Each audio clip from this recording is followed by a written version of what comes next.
The Edmund Fitzgerald was the pride of the American ore fleet. The official story is one of catastrophic failure, a ship overwhelmed by a storm, a sinking so fast there was no time to react, no time to call for help. But that is not the whole story. When explorers finally reached the pilot house, they sent a camera deep into the command center. What they found there was not just wreckage, it was a clue. An object frozen in a position that makes no sense, one that points to a much darker and stranger end. The impossible radio. The wreck had been found decades ago. This expedition was different. They were not there just to photograph the outside. They were there to look inside the pilot house itself. It was a mission into one of the most hostile environments on Earth. The wreck lies at a depth of 530 feet in the cold heart of Lake Superior. The water temperature hovers just above freezing year-round. Unlike the salt ocean that devours metal, fresh water preserves. The Great Lakes hold their dead like a museum. The remotely operated vehicle descended through absolute blackness. There is no light at that depth. No life, just the endless, cold pressure of 147 trillion gallons of water. The vehicle's lights cut through the murk, and then the Fitzgerald emerged from the gloom. It was a haunting sight. The bow section lay upside down, half buried in the clay, but the stern stood upright. And there, still attached to the stern, was the pilot house, the ship's nerve center, the place where Captain Ernest McSorley had commanded the greatest ore carrier ever built. The camera approached a shattered window. The glass was long gone. Inside was a tangled scene of destruction, collapsed ceilings, dangling wires, debris from the violent plunge to the bottom. The vehicle's lights played across the wreckage, painting shadows on the walls, and then the camera focused on the radio console. This is where the story stops making sense. The radio handset was off its cradle. It was not hanging loose, and it was not knocked to the floor. It was positioned as if someone had been holding it, as if someone had been mid-transmission when the end came.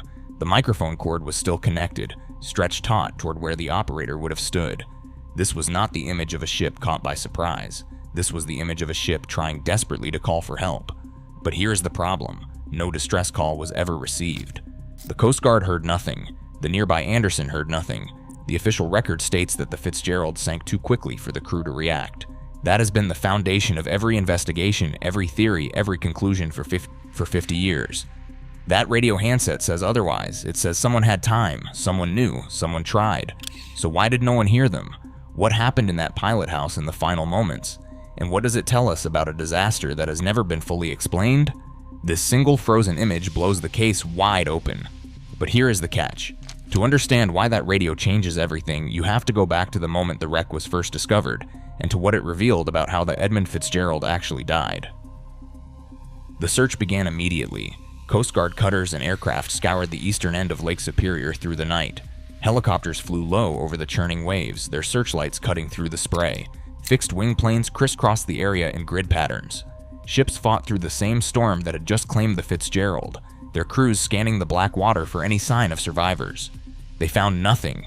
No lifeboats, no rafts, no debris, no bodies, not a single piece of wreckage floating on the surface. The Edmund Fitzgerald had carried 29 men and 26,000 tons of cargo. She had been 729 feet long, and the lake had swallowed every trace of her. For 3 days, the Edmund Fitzgerald had simply ceased to exist. The families waited by their phones. The shipping company issued statements filled with words like hope and ongoing efforts. But the men who sailed the Great Lakes knew the truth. Lake Superior does not give back what it takes. The water temperature was barely above freezing. A man in that water would be dead in minutes. If anyone had survived the sinking, they were gone now. Then a Navy aircraft equipped with magnetic detection gear flew over the area. The instruments spiked. Something massive was sitting on the bottom, 530 feet below the surface. The wreck was located on November 14, 1975, just 4 days after she vanished. What they found defied explanation. The first sonar images revealed a nightmare. The Edmund Fitzgerald, all 729 feet of her, was not intact. She had been ripped into two main pieces. The bow section lay upside down, its keel pointing toward the surface like an accusation. It had plowed into the lake bed so violently that the first 200 feet of the ship was buried in clay up to the deck line. The impact had driven her into the bottom like a spear thrown by a giant. The stern section sat 170 feet away. It was upright, almost dignified. The pilot house was still attached, still recognizable, still holding its secrets. The two halves of the ship faced each other across a field of destruction, as if the Fitzgerald had been snapped in half by an enormous pair of hands. Between the two sections lay a field of devastation. twisted steel plates, shattered hatch covers, taconite pellets scattered across the mud like black snow. The cargo that was supposed to feed the steel mills of Detroit now lay useless on the lake floor. And somewhere in that debris field, the personal effects of 29 men, boots, clothing, a crew member's jacket, life jackets that were never worn.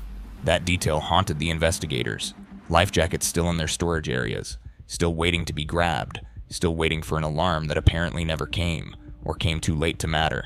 The ship had not just sunk. She had been destroyed. But when? This was the first mystery. Did the Fitzgerald break apart on the surface, torn in half by the massive waves? Did she snap during the plunge to the bottom, the pressure of the fall too much for her aging hull? Or did she hit the lake bed intact and shatter on impact? The sequence mattered. It would tell investigators whether the crew had seconds to react or minutes, whether they had any chance at all. Each answer pointed to a different cause of the disaster, and the wreck was not cooperating. Investigators expected clarity. They expected to find a smoking gun, a massive hull breach that explained the flooding, evidence of an explosion in the boiler room, a hatch blown inward by water pressure, something definitive, something that would explain how the mightiest ship on the Great Lakes died in minutes without a single cry for help. Instead, they found contradictions. The damage pattern made no sense. Some sections showed signs of implosion, as if the air inside had been crushed by external pressure. Others showed signs of explosion outward, as if internal pressure had blown the steel apart.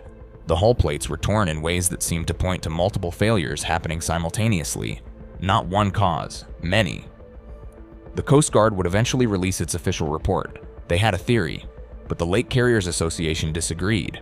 The National Transportation Safety Board had its own conclusions. The families of the dead demanded answers that never came. 50 years later, the arguments continue.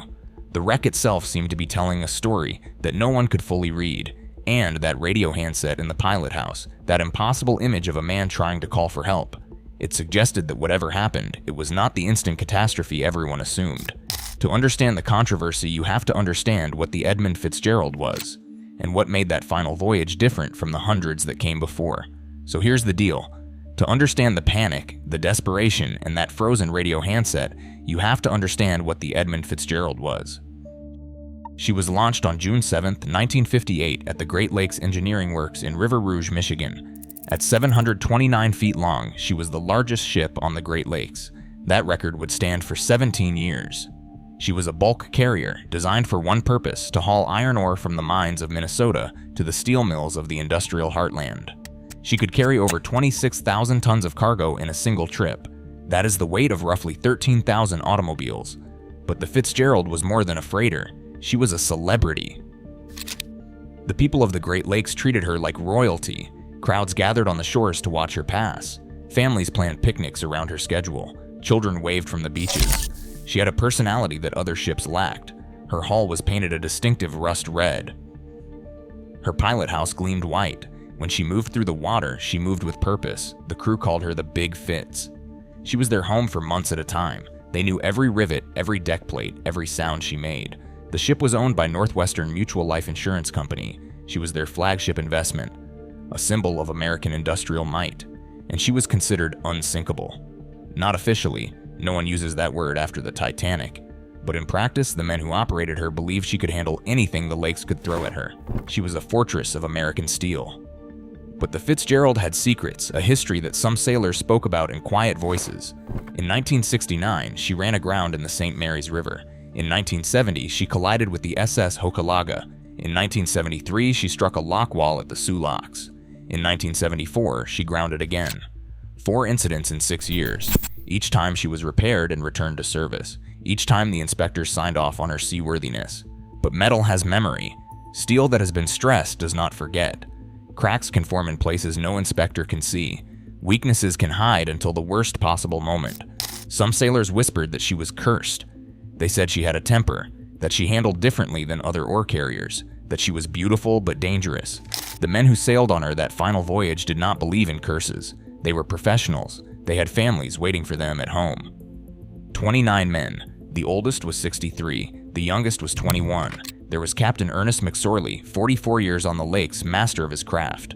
There was First Mate John McCarthy, who had turned down other assignments to stay with the Fitzgerald. There was Porter George Hall, 60 years old, planning to retire after this season. There was Watchman Ransom Cundy, 53, a quiet man who kept to himself. There was Carl Peckel, 20, a deckhand on only his third voyage aboard the Big Fitz. 29 men with lives, families, futures. None of them knew they were sailing into legend. This was the monster let loose on November 9th, 1975.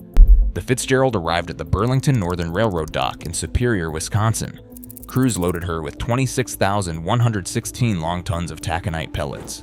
These were marble-sized balls of processed iron ore, bound for the steel furnaces in Detroit. It was a routine cargo. The Fitzgerald had made this run hundreds of times. Her captain was Ernest Michael McSorley, 63 years old, who had spent 44 years sailing the Great Lakes.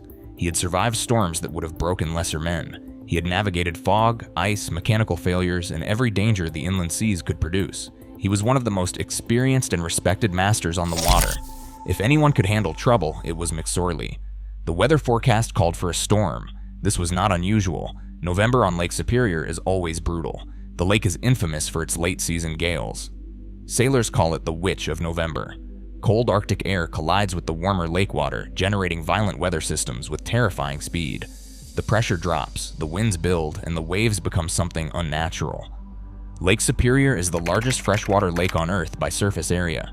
When the wind blows across 350 miles of open water, the waves have room to grow. They stack on top of each other. They become steep, chaotic, unpredictable. Unlike ocean swells, Great Lakes waves come fast and sharp. They do not roll. They attack. Every captain knows this. Every crew prepares for it. McSorley had sailed through November storms before. The Fitzgerald departed Superior at 2:15 in the afternoon. She was accompanied at a distance by the SS Arthur M. Anderson, another ore carrier making the same run. The two ships stayed in radio contact. They would look out for each other as the storm approached. But this storm was different. By the morning of November 10th, 1975, the Weather Service had upgraded their warnings. Winds were exceeding 50 knots. Waves were building beyond 15 feet. McSorley and the captain of the Anderson made a decision. They would change course. Instead of the normal shipping lanes, they would hug the northern shore of Lake Superior, using the Canadian coastline as a windbreak. It wasn't enough. By afternoon, the storm had become a monster. Winds exceeded 70 miles per hour with gusts approaching hurricane force. Waves reached 25 feet. Some reports suggested they climbed to 35 feet. Imagine a wall of black water 3 stories tall rushing toward you out of the darkness. Now imagine another one right behind it, and another, endless. Inside the Fitzgerald, the noise would have been deafening. The groan of stressed steel, the crash of waves exploding against the deck, the howl of wind finding every gap in the superstructure. The ship would have been pitching violently, rolling from side to side, shuddering with every impact. The Fitzgerald began taking damage. At 3:30 p.m., McSorley radioed the Anderson. He reported that his fence rail was down. He had lost 2 air vents. He was taking on water. He had developed a list. A list. That single word should have been a death sentence. A ship that is listing is a ship that is flooding. A ship that is flooding in the middle of the worst storm in decades has limited options, none of them good. Then came the transmission that still haunts investigators. McSorley's voice crackled over the radio. "I have a bad list. Lost both radars. Will you stay by me till I get to Whitefish?" Both radars gone. The ship was sailing blind into the worst storm in decades. The Anderson agreed to guide her toward the safety of Whitefish Bay. They were roughly 17 miles from shelter. In calm seas, that distance is nothing. In a storm like this, it might as well have been 1,000. As darkness fell, the situation grew desperate. The Anderson tracked the Fitzgerald on radar. She was struggling. She was slowing down. At 7:10 p.m., the Anderson radioed to warn McSorley about another vessel ahead. McSorley's response was the last thing anyone ever heard from the Edmund Fitzgerald. "We are holding our own." 10 minutes later, the Anderson's radar operator watched his screen. The blip representing the Fitzgerald flickered, and then it was gone. No mayday, no distress signal, no emergency beacon, no time. The largest ship on the Great Lakes had vanished. 29 men erased from existence in less than 10 minutes. The lake never gave back a single body. This is where the wilder theories begin. The Fitzgerald had a troubled history. The groundings, the collisions, the hidden damage that may have lurked in her steel. Some sailors spoke of her the way old-timers speak of haunted houses, with respect, with fear, and the storm that night. Some meteorologists who studied the data later called it unprecedented. The wave patterns were chaotic, unpredictable, stacked in ways that should not occur naturally. There are legends on the Great Lakes of the Three Sisters, 3 rogue waves that come in rapid succession. The first wave catches the bow, the second swamps the deck before the ship can recover, the third buries her completely. Sailors have described the phenomenon for generations. A monster wave followed by two more, perfectly timed to overwhelm any vessel. Some scientists dismiss it as folklore, others point to wave interference patterns that could theoretically produce exactly this effect. No captain, no matter how experienced, can survive the Three Sisters. If the waves caught the Fitzgerald at the wrong moment, with her hatches compromised and her holds already flooding, she would have gone down in seconds. Did the Fitzgerald meet them that night? Was it nature? Was it fate? Or was it something else entirely?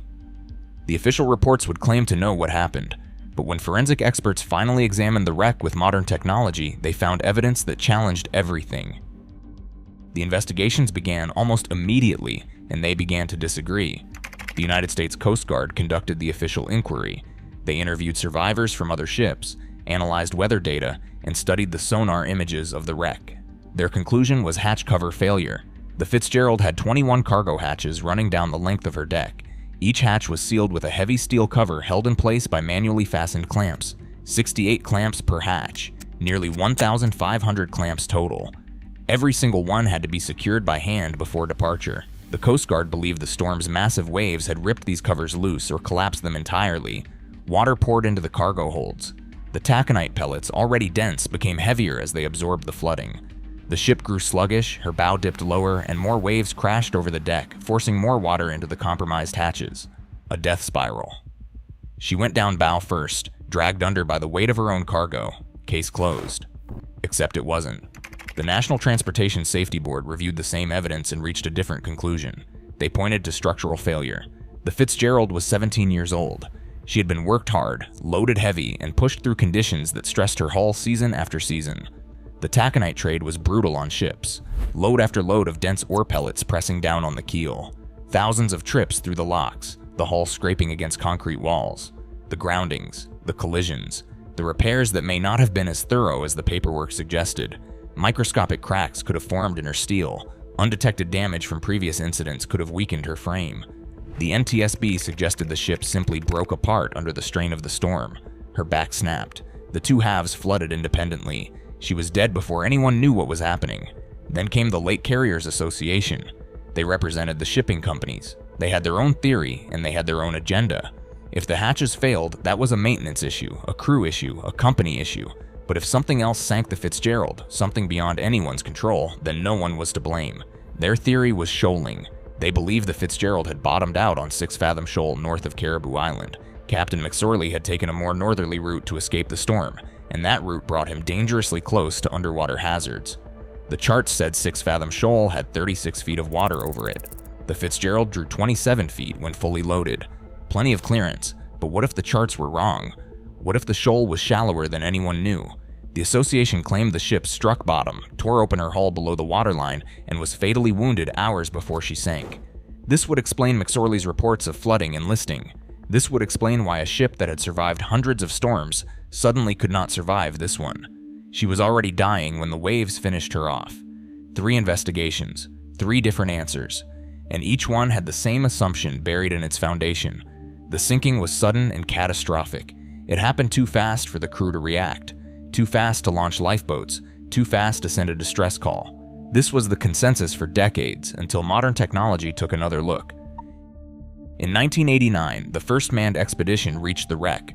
A 3-person submersible descended into the darkness and filmed the Fitzgerald up close for the first time. The footage was grainy and limited, but it raised questions. In 1994, a more ambitious expedition returned with better equipment.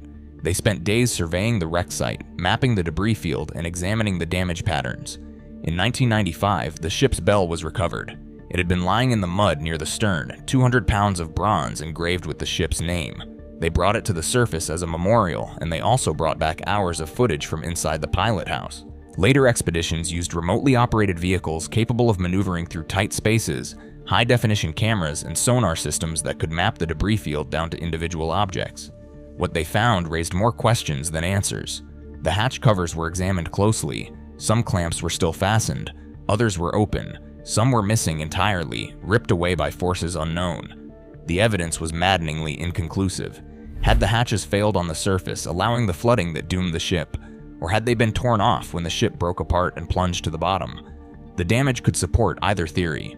Marine engineers analyzed the hull damage. They studied the fracture patterns and examined how the steel had torn. Metal tells a story when it breaks. It bends before it snaps. It twists in specific ways depending on the forces applied. The patterns on the Fitzgerald were consistent with violent impact. But which impact? The initial break on the surface or the collision with the lake bed 530 feet below, or both? The twisted steel told a story, but it was a story written in a language no one could fully translate. The cargo holds revealed another puzzle. Taconite pellets were scattered across the lake floor in a wide debris field. This proved the holds had flooded and the cargo had spilled during the breakup. But when? Before the ship split in two, or after? Did the flooding cause the structural failure, or did the structural failure cause the flooding? The sequence mattered. It was everything. Here is what the engineers eventually concluded. The damage pattern suggested a specific failure sequence. First, a hull breach with water entering the lower compartments. Then progressive flooding as the ship lost buoyancy. Then structural collapse as the weight of the water overwhelmed the ship's frame. The keel bending, the hull plates buckling, and then separation into two pieces as the midsection gave way. That sequence takes time, not hours, but minutes. Several minutes at minimum. Minutes would have mattered. The Fitzgerald did not vanish in an instant. She died in stages. Each stage was a chance to call for help. Each stage was a window that should have been enough for a mayday. And this is the problem that no official report has adequately addressed. If the crew had minutes, why did no one hear from them? McSorley was an experienced captain. His radio operator knew the equipment. A mayday takes seconds to transmit. Even a partial distress call would have been picked up by the Anderson, just 10 miles behind. The airwaves were crowded that night. Multiple ships were monitoring the emergency frequencies. Someone should have heard something, but the radio was silent. This brings us back to that discovery in the pilot house, the radio handset frozen in position, the evidence that someone tried, and the terrifying question of what stopped them. So here we are, a ship on the bottom of Lake Superior, and for decades investigators have said she sank too fast for the crew to react. We have three competing theories about the cause, and we have remotely operated vehicle footage from the pilot house. We are back in the cold black water, 530 feet down, staring at the monitor. The camera is fixed on that radio handset, frozen in position, the one that suggests someone tried to call for help. This is where the pieces come together. For 50 years, every theory has assumed the same thing. The Edmund Fitzgerald was overwhelmed so quickly that Captain McSorley and his crew had no chance. The waves took them. The hull failed. The lake swallowed them before they could even reach for the radio. But the evidence inside the pilot house says otherwise. That handset did not fall. It was not knocked loose by impact. It sits as if someone was holding it, as if someone was speaking into it when the end came. The microphone cord is stretched taut toward the operator's station. This is not a ship taken entirely by surprise. This is a ship fighting for survival. So why did no one hear the call? Theory A. The radio failed. The Fitzgerald had already lost both radars. The storm was generating massive electrical interference. Perhaps the transmission never left the ship. Perhaps McSorley spoke his final words into dead equipment. Theory B. The timing was impossible. The crew had minutes to react, but not enough minutes. By the time they reached the radio, the ship was already breaking apart. The call was cut short before it could be completed. Theory C. Captain McSorley believed he could save her. He said, "We are holding our own." Those were not the words of a man preparing to die. They were the words of a man who thought he would survive. Perhaps he waited too long. Perhaps hope killed them. Theory D. The transmission was sent and someone received it, but in the chaos of that night, with multiple ships struggling through the same storm, the signal was lost, buried in static, ignored, or forgotten. Each theory explains the silence, but none of them explain what else the cameras found in that pilot house. The captain's chair. It was not at the helm station, and it was not at the radar console. It was positioned facing the rear of the pilot house toward the aft windows, as if McSorley had turned away from his instruments in those final moments, as if he was looking at something behind the ship. What was he watching? The stern breaking away. A wave unlike anything he had ever seen? Something rising from the water? We will never know. The lake keeps its secrets. The Edmund Fitzgerald remains a grave. 29 men entombed in fresh water that will preserve them for centuries. The ship's bell was recovered in 1995 and placed in the Great Lakes Shipwreck Museum. Every November 10th, it is rung 29 times, once for each man lost, and a 30th time for all the sailors who never came home from the inland seas. The investigations answered many questions: hatch failure, hull breach, structural collapse, take your pick. The experts will argue forever, but that pilot house tells a different story. A story of men who knew they were dying, men who tried to call for help, and a captain who turned away from his instruments in the final seconds to look at something we cannot see.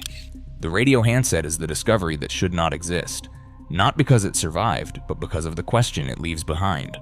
What did Captain McSorley see in those final moments? What made him turn around? And what really happened in the 17 minutes between we are holding our own in silence? The lake knows. The lake will never tell. So what is your theory? Let us know in the comments. Do not forget to like and subscribe for more hidden stories.